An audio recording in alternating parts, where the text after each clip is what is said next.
Dr. Ramya, General Surgeon practicing at Chirag Global Hospital. I'll be serving as a moderator for today's panel discussion. I extend my warm welcome to all the guests and esteemed panelists. As we gather here today to observe the World Piles Day, our distinguished panel brings together experts from diverse specialties to share their perspectives, experiences, and insights on management strategies.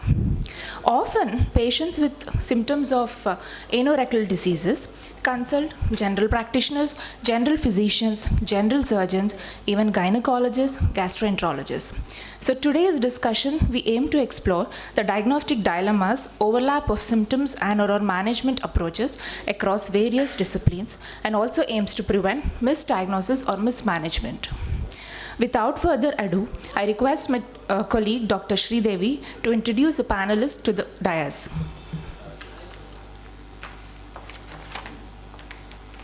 Good evening, everyone. I'm Dr. Sridevi. I'm a surgeon and a general surgeon and a surgical gastroenterologist. I've been working with Rajshekhar sir and Chirag Hospital for the past 2 years now. Kindly join me in inviting the esteemed panel for our discussion today. In no particular order, I would like to invite all these specialists on stage.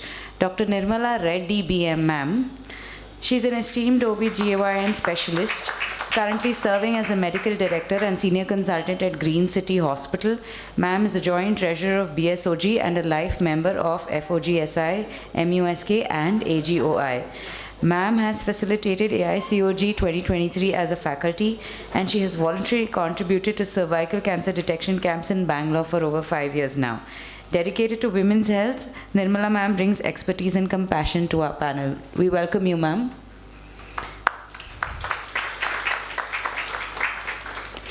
Dr. M. Srinivas Murthy, sir.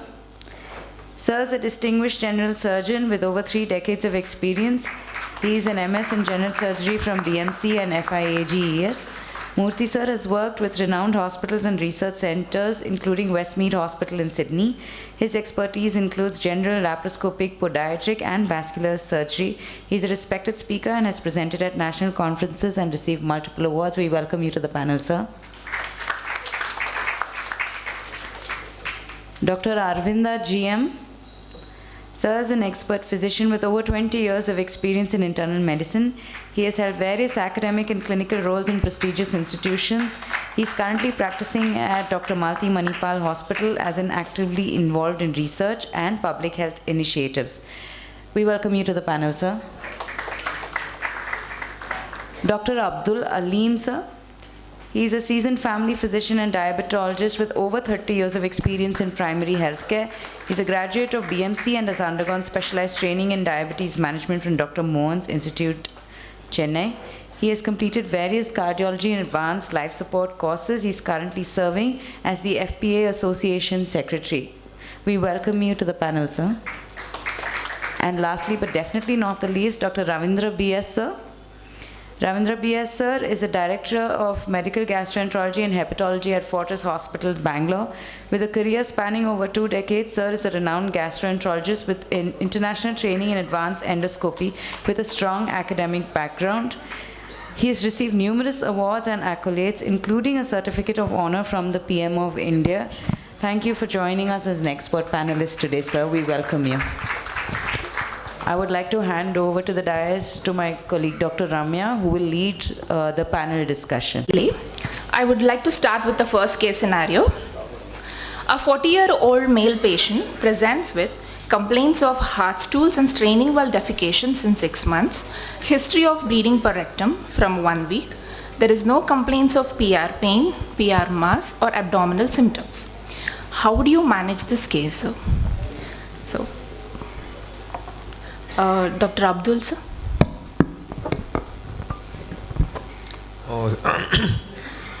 Seeing the scenario of this case as a family physician, Yes. I would first take a detailed history which you have already given, and after that, based on his symptoms of chronic constipation and also, blood in stools, and also you mentioned pain also, right? There is no pain. There is no pain. So the history suggests of hemorrhoids. It could be internal or external. Only by examination we could make out. But even with that, I would also prefer to do a fecal occult blood testing also, because sometimes, nowadays CA rectum is becoming very common. So just piles we cannot just see and run out. I'll refer him to a rectal surgeon, proctologist, and if possible start him on diosmin aspirin, Daflon tablet daily, and refer him there. And if he has pain, put him on some diltiazem ointment and then send him on. Thank you. Sir. Yes, sir. The same question to Dr. Arvind, sir. Yeah. With this scenario, what would be your approach, sir? Yeah. Basic investigations after the general physical examination, do a rectal examination and see. And if the things are fine, get an ultrasound and a colonoscopy if possible. As I said, always we need to rule out a lower GI malignancy. So the history is bleeding PR from 1 week. So okay. 1 week, acute history. Yeah. Yes. So preferably then send him to the general surgeon and take their help from this point. Okay, sir. So over to Dr. Srinivas Murthy.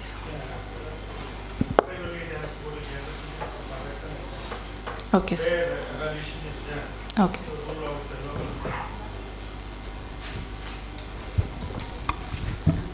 To rule out any other associated pathologies, usually it looks like second degree hemorrhoids, and then would you like to add an anoscopy yeah, here, sir? Yeah, proctoscopy. Yes, sir. Okay, if the same patient presents to you on an online consultation with this given history, so how would you approach here, sir? Conservative line of treatment, but basically unless you examine and make sure that once you rule out, you have to rule out the hemorrhoids. Exactly. So you would like to, without just on the history, you would like to reaffirm on the examination part, which includes proctoscopy, and then only guide to the treatment, right? So, okay. So what would be having made the diagnosis as second degree hemorrhoids, so I would like to know what could be the interventional options for second degree bleeding hemorrhoids, sir? Yeah, there are different modalities like IRC or open surgery or even laser intervention for hemorrhoids, and also arterial ligation, which can be done.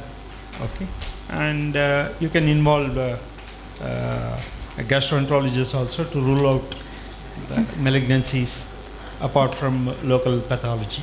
Okay, sir. Over to you, sir, Dr. Ravindra. At this stage, what would be your line? See, first of all, painless bleeding, my diagnosis is two. One is, most commonly 95% of the time it is hemorrhoid. Right. But colon rectal cancers also we should always keep in mind. Because jumping and putting a band or something and then patient has got a cancer up, this is a crime. That's why first thing is painless bleeding. My diagnosis is hemorrhoids first, colorectal cancer second. This is the first important thing what I will always tell my patients also. Second, if this is a grade 2 hemorrhoids, I think if it's a symptomatic grade 2 hemorrhoid, I think a banding is an option which we should always think. That is the option what I suggest. But as a gastroenterologist, my view is always hemorrhoids is basically a surgical problem. As a gastroenterologist, because in my lifespan of 20 years, what we have done, I have not put only 2 bands. Because that too, the surgeons have referred because that was a case of cirrhosis. Otherwise, we don't put a band and put our head into this problem. Because this is a pure surgical problem that has to be dealt by a surgeon. Just because we have a band, we have a colonoscope, we should not band it. This is my opinion and which I have practiced for last 20 years. Okay. Thank you, sir. May I intervene? Yes. So what about any medical line of management, sir? Would you advise any time period or? No, I think all hemorrhoids means this patient. What my this thing is clinical examination. I feel that it's an hemorrhoid. Then first thing I would like to do is a PR examination first. Rule out any rectal cancer. That's number one. And all patients, I don't think stool occult because there is a blood. That means stool occult has less objective in this. In this patient, I would do it. Means any patients. My view is always we should not miss 2 diseases. One is colorectal cancer, second one is polyps, third problem is inflammatory bowel disease. This is one very important area because they put band and then they come after a few days for a colonoscopy. We have a IBD, inflammatory bowel disease, which is very, very common. Because I see, because 10 years back what IBD was there, now it is still more. For this patient, I think primarily this patient, primary treatment is we should first give him because his problem is constipation. Right. I think I will put them on means if the patient has got bloating, then if no bloating, then my preference is isabgula husk, lactulose with fiber, which is given at 1 big spoon or 2 spoons. That's the primary treatment which I will give. Second, sitz bath, but sitz bath is more on this thing. Then I put them on they have a big container, sit in that is better, because if you make them on a small this thing, their pain will become more. This is a new thing which has come. Sitz bath has not much of a meaning. This is the new recommendation which has come in 2024. That is the one. Second. Third thing is, I would like to put them on this oxyroot CD or oxyroot cream. I am taking because we use them less, and then these tablets with the ointments. I would like to wait them for a week or 10 days, but by end of the prescription I always write, this is not my domain, go to the surgeons and get it treated. Okay. Thank you for that insight, sir. What is your opinion about sitcom? Then I think basically the recommendation is the pharmacological recommendation is not there, the scientific recommendations are not there, but the most of the practice thing is we put them on oxyroot CD or sitcom once daily for 15 days, followed by twice a cream. Means before that they should undergo a sitz bath followed by these 2 creams. If we do this, if this doesn't work, then it's not a medical disease. Go to the surgeons. Anybody from the audience would want to ask a question?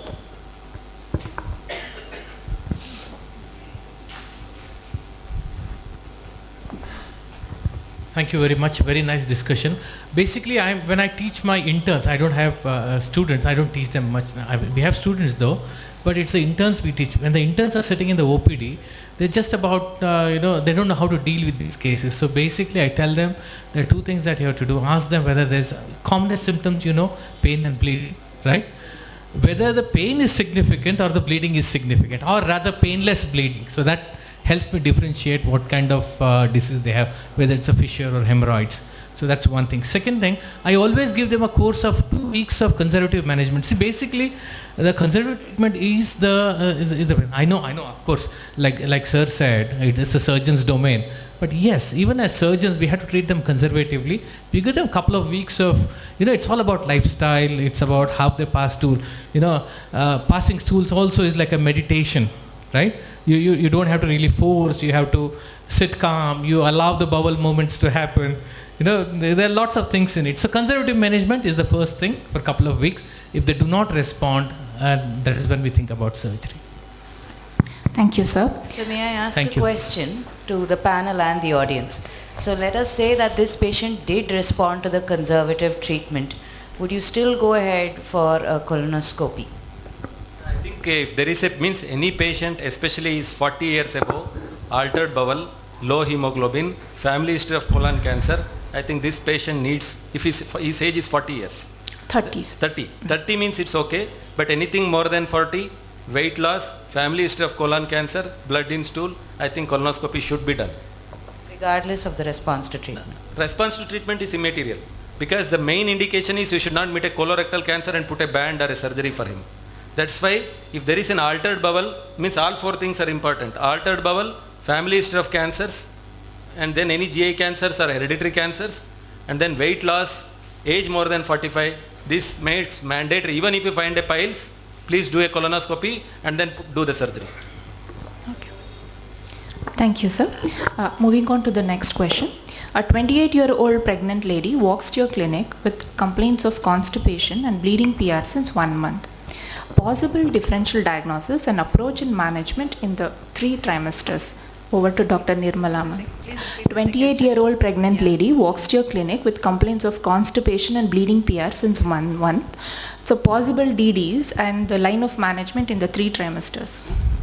First thing in a pregnant woman, when she comes with constipation and bleeding, it's mainly hemorrhoids. Hemorrhoids we should think of, and then only think of other conditions. Mainly because pregnancy, how it is diabetogenic, it is also hemorrhoidogenic. Because of lifestyle changes there which happens in pregnancy, they are not able to eat well in the first trimester, they finally end up in constipation. They hardly pass stools once in 2-3 times, once in 2-3 days in first trimester. That is also sometimes will be their main complaint, telling that they are not able to pass the stools. and that too after delivery also, when they say that, we tell them that we have given you enema. And in first trimester we tell them that they have not eaten well, so they will not be able to pass stools. But not eating well again and no fiber, they land up in constipation and bleeding per rectum, which is again because of hemorrhoids mainly. And most of the times it could be painless bleeding only, unless it is associated with mucus or anything else. We should think of hemorrhoids. Second trimester also, it is again constipation. In pregnancy, second and third trimesters, hemorrhoids is the commonest cause because of lot of other factors like hormonal factors, physical factors and physiological changes that happen in pregnancy. As a result of hormonal factors, there is a reduced motility of the entire GI system, starting from the main gut to the cecal region, and so they land up in constipation. The motility itself is reduced, leading on to constipation leading on to again straining at stools, which will aggravate hemorrhoids. So both these conditions leads to hemorrhoids. Again, as pregnancy advances, estrogen and progesterone, which will act on the veins.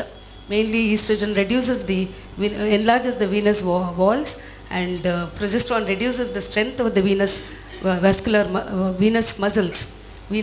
walls muscles. The strength of the muscles reduces, or the tone of the muscles in the venous system reduces, so there is a decreased contractility throughout, again leading to constipation and straining at stools. Again, there is something called motilin reduced in the pregnancy. The hormone motilin comes down in pregnancy.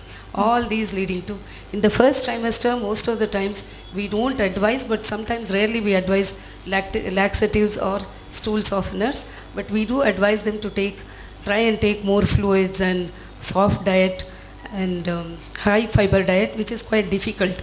So we can prescribe them some laxatives and stool softeners. Second trimester and third trimester also, again a lifestyle change and changes in their diet mainly, and if at all they present with any mass, we do advise them to meet the surgeon, or we advise them mainly the changes in lifestyle. Would you add any of these flavonoid fractions? Yes, or anything? we do. Okay, what is rarely, this? very rarely. Okay. It is called diosmin, which is a bioflavonoid, Yes. which will again improve. It is a phlebotonic, which improves the tone of the muscles in the venous system, which will reduce the capillary permeability and capillary edema of the vascularity there, reducing the inflammation and reducing the edema and pain there. So it will help. It is also, it acts for nearly 43 to 48 hours. So you can give it for about 3 to 5 days or even up to a week. Okay. And pure diosmin will help reducing the problems of hemorrhoids in pregnancy. Okay, so what is the safety profile we should consider when prescribing this diosmin? Diosmin is Or pretty even safe. nifedipine combination, nifedipine. Yeah, diosmin is pretty safe unless it is associated with those mixed agents. Pure diosmin is pretty safe in pregnancy. Okay, fine. Right, ma'am. So now if the patient presents with prolapsed thrombosed bile during the same pregnancy or the postpartum period, so what would be your approach? Of course, I would be referring to the surgeon, but initially, maybe next day or 2 days later, I will be advising her to meet the surgeon. So evening, suppose I meet her, I tell her to, it's okay, it's always, so I tell her to,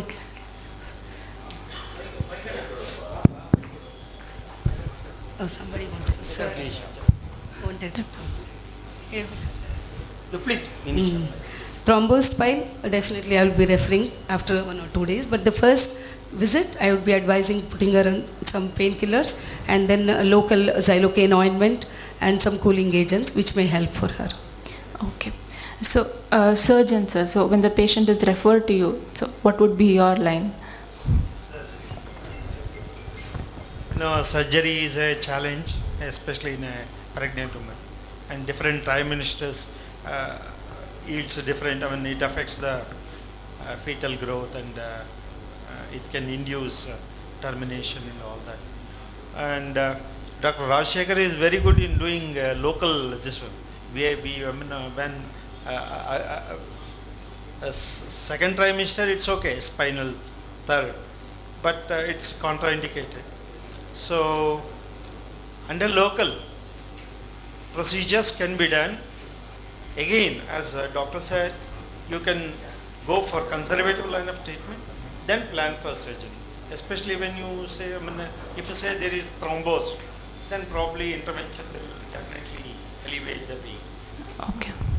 So, any inputs from the audience? Yeah, with due respect to all obstetricians, most of the time in my practice I have seen fissure much more common than hemorrhoids. This is our observation. In fact, I tell the patient, most of the obstetricians, we request them to refer, this is not your domain, whatever it may be. That's why one opinion of a surgeon after delivery or before delivery, it is important. I have seen somehow, it is my specialty. Very proudly we say we are the bottom surgeons. And I am so proud of Dr. Rajshekhar. At least today we are recognized. I am a cardiothoracic surgeon, I am a pulmonologist.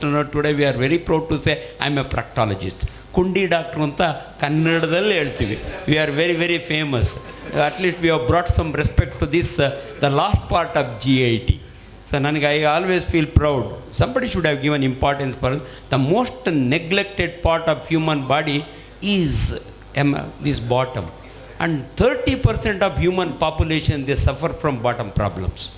And I will tell you, Napoleon Bonaparte loses one war because he had an acute hemorrhoid and that day he could not sit on his horse. That is the importance most of the time. That's why we feel very proud to have a day like this. But my sincere observation, with due respect to you, kindly you should, I always refer my cases, if there is a gynaecologist to you, kindly take our help. Thank you. So, and surgery is not an emergency in pregnancy. Safety is much more important than, this is not an emergency. Let it be thrombosed. Conservatively we can manage and later we can do surgery. So first month delivery, she has got an episiotomy wound, she has got a cesarean. Where is the emergency to do fissure or hemorrhoidectomy? We can definitely wait. That's my opinion anyway, personal. Thank you, sir. Moving on to the next scenario. A 48-year-old male patient reports experiencing vague, dull aching pain and constant discomfort in the anal region since 1 year, which slightly aggravates during defecation. Post-defecatory pain presents almost throughout the day and the pain increases on prolonged sitting. There is no complaints of bleeding PR or discharge, no changes in the bowel habits or abdominal symptoms. He has consulted various doctors and not gotten relief. So what would be your and he has no comorbidities. So what is the line of approach or management when it comes to general physicians? Do a rectal examination. If there is no external hemorrhoids properly, then ask him to meet a surgeon and get a coloscopy done. Give some symptomatic treatment, laxatives and other things, then maybe involve a surgical opening. Okay, so over to general surgeon. There's a vague pain. Yeah, proctology of fugax. You should be scared of. Okay. Once you put your hand, on treating those patients, I think. Once you put your hand on your finger, you are in it. Sorry, finger. So you have to do local examination. Make sure that there is no cryptitis or fissure and all that. Accordingly, you have to manage. Okay, sir. So on examination, there is grade 3 hemorrhoid at 11 o'clock and grade 2 at 3 and 7 o'clock position. So now what would be your approach, sir? Usually I combine lots along with hemorrhoidectomy. So that should suffice. Okay. So when we say it's hemorrhoid, so we usually associate it as a painless condition. So here the symptom is dull aching pain and it's just the finding is a hemorrhoid. So would you like to intervene here with a surgery or like what should be the line? To start with, you have to go for all conservative line of treatment. And then once you decide for surgery, it has to include along with the hemorrhoid for anal spasm also, anal muscles also. Okay. So Dr. Ravindra, sir. I think any painful condition which is there for a year, my thing, sir, means this may be an incidental finding. One. Second thing is whenever there is a painful, and how many frequent, is it one stool a day or it is 3 to 4 stools a day? Stools, there is no change in bowel habits, so okay. One stool a day. One stool a day. Because if it's a one stool a day painful defecation, one is you have hemorrhoid, other thing is you don't have a fissure. I would also do a PR examination, CBC, ESR, CRP, and for surgeons one very important new test which has come is stool calprotectin. I think everybody should do this stool calprotectin. If stool calprotectin is above 250, then probably this is a IBD, ulcerative colitis. No need to do even a colonoscopy. You do a stool calprotectin, simple test, stool calprotectin above 250. You should also keep in mind IBD. That is one thing. These are the differentials. And then patient has got no bleeding, only hemorrhoids. I am a bit suspicious to do something for them. I think this obviously is not my domain. I would take this to surgeons. Because I will do a colonoscopy, stool calprotectin, CRP, all clear. Probably this, nothing from my side, it is surgery. So, Dr. Rajshekar, sir, would you like to add a point?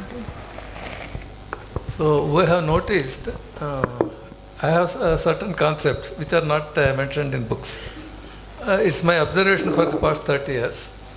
All surgeons and any other people who are treating hemorrhoids, we must first take it into account that hemorrhoids will not cause pain. Hemorrhoids is not the cause for pain unless it is thrombosed. So regular hemorrhoids, first degree, second degree, third degree, fourth degree, external hemorrhoids, all these will not cause pain per se. So whenever there is a patient complains of pain is his main complaint, even though it may not be severe pain, a mild dull aching pain is more dangerous because a big abscess, a classical fissure, anybody will make out. There will be small intersphincteric abscesses or intersphincteric gland infections causing dull aching pain. So many times we see regularly patient go with pain because first degree, second degree hemorrhoids are so common, almost everybody will have first or second degree hemorrhoid when you examine. And we see that there is hemorrhoid and then we'll operate. So once that it is operated, because there is infection underneath, then it starts popping out or pus starts coming out, and surgeons think that it is infection, post-operative infection. No, because I'll ask them, before surgery also you had pain? Yes. So after that, when we get an MRI or ultrasound done, we'll find out that there is an abscess or a sinus or a fistula. So this is very, very important for every surgeon, young surgeon, and even people who are not regularly doing proctology cases. I tell them, if there is a painful anal condition with whatever other disease, try to rule out these sort of things. Do an ultrasound or MRI in a right place, in a proper setup. Get it done, exclude that, and in fact we have invented relief. So you need not go for hemorrhoids procedure unless hemorrhoids are also concomitantly present. So this is this is one of the very important points. So please keep it in mind. Anything from the audience, sir? Yes. No. First of all, before the discussion, we are not giving any chance to the patient at all. He should be, he should agree for the surgery. He will not agree for the surgery straight away, whatever, half an hour, talk to him. Ultimately, he says, I'll get back to you.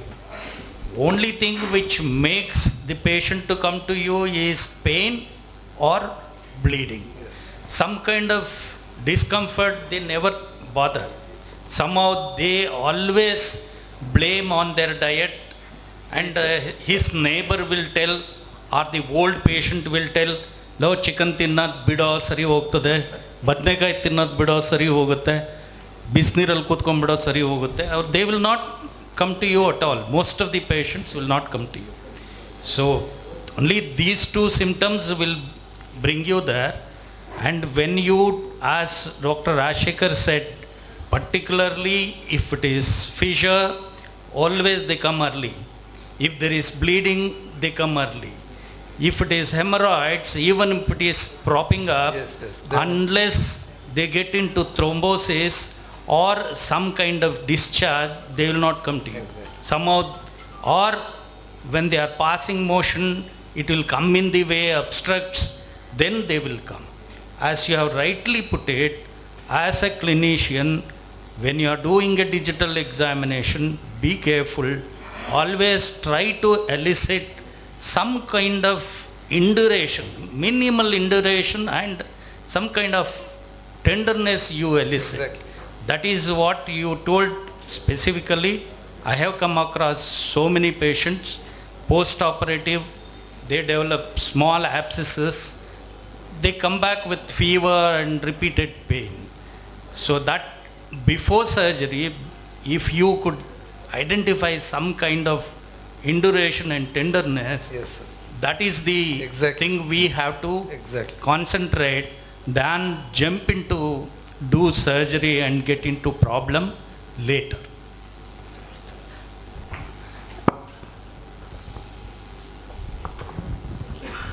Much of it is covered. I would like to stress two varieties. One is complicated hemorrhoids, uncomplicated hemorrhoids. Pain could be due to this cryptitis. Pain could be due to the fissure. Pain could be due to infected hemorrhoids. They belong to the group of complicated hemorrhoids. Of course, inspection and gentle digital examination will give you so much of info.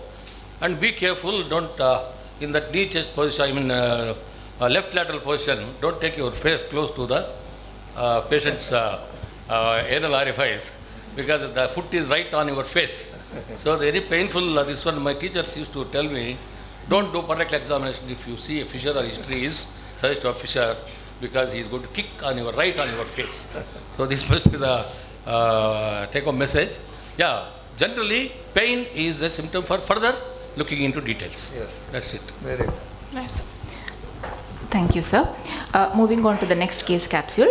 There's a 68-year-old male patient presents with itching in the perianal region for the past 10 months associated with constant anal discomfort. There is no PR bleeding, no PR swelling or discharge. On examination, there are no fissures or hemorrhoids. What would be the evaluation and treatment strategies in this case? So over to Abdul, sir. Dr. Abdul. Yeah, perianal itching. It could be one thing what we have seen. Sometimes people come with some dry skin also. And second thing, we should also think of hemorrhoids. Just with the itching also, sometimes they can have this problem even if they don't have any bleeding or any other thing. So we could just conservatively manage him and send him to a rectal surgeon to do the PR and proctoscope examination. That would be better for him to evaluate why this itching is there. Okay. And it could be also sometimes because of the worm infestation also. Very commonly thing, we can deworm him and see. As a physician, I think in that aspect also. Sir, Dr. But send him for a proctoscopic examination, that is important. Okay. Dr. Arvind, sir? Yeah, I agree with his opinion. Just get a colonoscopy done and go into that. So Dr. Ravindra, sir? I think, see, perianal itching, I think 5 things we have to look. One is worm infestation, skin problems, fissures, hemorrhoids, solitary rectal ulcer syndrome. I think these are the 5 things we should look.